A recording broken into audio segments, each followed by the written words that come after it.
Sa sumunod na butas na kanilang ginalugad, 2 kobra pa ang kanilang nahanap. Kasi yan may bakas yan eh.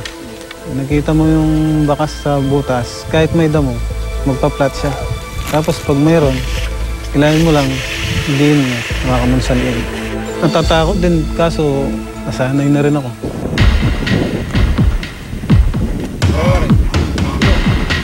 Niya po? Atin niya po? Dalawa, isa pa, may isa pa nga.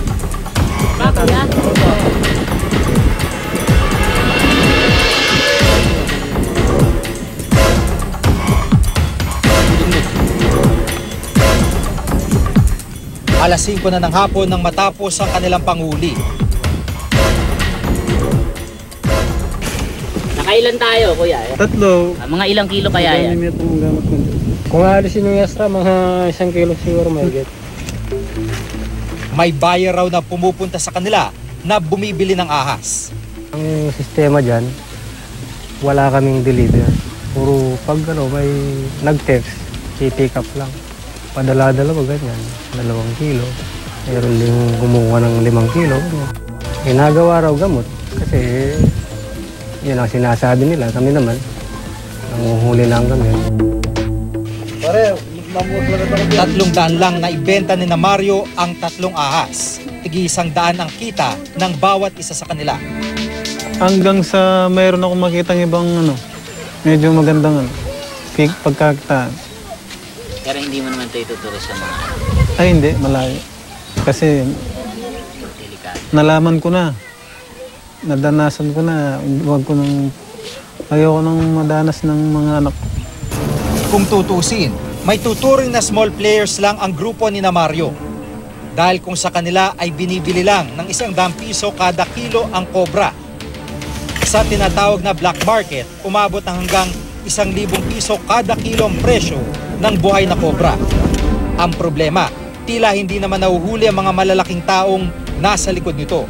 Wala naman kasing manghuhuli kung wala namang mag-order sa kanila. Diba? Kasi meron tayo dyan mga financiers na ang gusto din syempre ay kumita. So ito yung sinasabi nga natin, dadalhin nila sa trading, wildlife trade. Nag-ikot kami dito sa Maynila para malaman kung may mga nagbebenta ng ahas dito. Base sa surveillance video, napag-alaman namin na bukod sa mga buhay pang kobra na ibinebenta, mayroon ding ibang produkto katulad ng gamot, langis at alak na gawa sa kobra.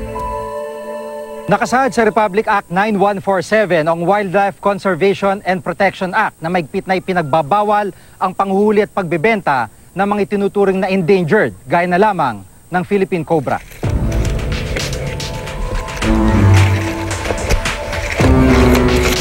Hindi pa rin nga ganoon kalakas yung pagpapatupad natin ng batas tungkol sa buhay ilang.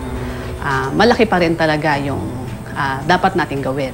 At malaking bahagi nga dito ay yung pagpapalaganap ng information tungkol sa batas na ito at ano ba yung the reason behind this law. Ang kinakailangan, mas strengthen yung enforcement, plus siguro yung iba pang mga violations, tataasan yung penalty. Kasi nasa killing pa lang tayo eh. Pero dapat yung possession pa lang, medyo pwede na nating taasan yung penalty doon. So pinag-aaralan namin mabuti kung paano natin mas strengthen yung batas at saka yung implementation nito. Pero sir, bakit nyo naman na bawal yan? Oo, bawal talaga eh. Pero kailangan kahit bawal. Bago kami uhuliin, yung talagang nagde-deliver na, yun na mahuli.